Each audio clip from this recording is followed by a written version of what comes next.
Justice William O. Douglas, who in the 1960s is on the court for some 30 years. He's one of the longest serving justices. He was a FDR appointee in the 1930s.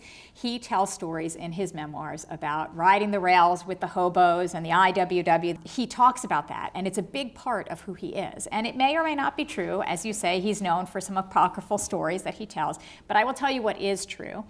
He had in his files membership cards from the Hobos of America. He was an honorary Knight of the Open Road in the Hobos of America, and he kept these things, right? So I don't know that he did anything actively to join that society, but he kept them. They were meaningful to him. He has a whole correspondence file with the Hobos of America. He has a file in his files also of vagrancy that is called Vagrancy. He follows this issue for a long time. And when one of my favorite stories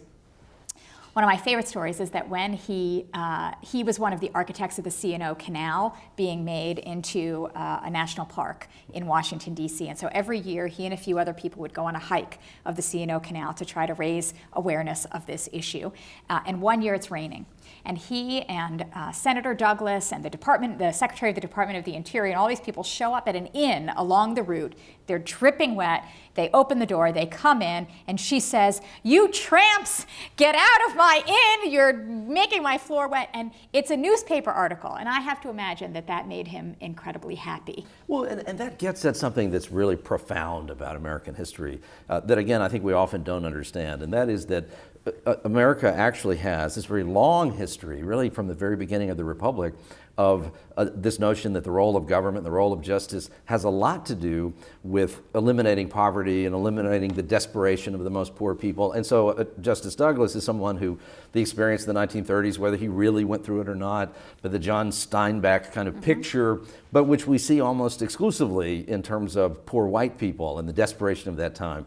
And so this idea that through processes like this, there finally is this merging of where empathy, what had been this long established empathy and sympathy for very poor whites, finally begins to extend over to these other groups. It is, and Justice Douglas wanted to make the most of it at this moment, right? So the case eventually comes out in 1972. It's called Papa Cristo v. City of Jacksonville. And the four lead petitioners in the case were 2 white women and 2 black men out on the town, essentially on a double date in Jacksonville, Florida in 1969. That doesn't go very well, right? They get arrested for vagrancy for what's called prowling by auto. And this is 2 years after Loving versus Virginia, where the court has said that states can't prohibit marriage across races. So this is ripe for the court to have sympathy and empathy, I think. And Justice Douglas takes the opportunity to write the opinion. It's a unanimous opinion, but in it he talks about these 2 couples, these 4 people, and the cultural and sexual racial norms that they are violating and how important that is.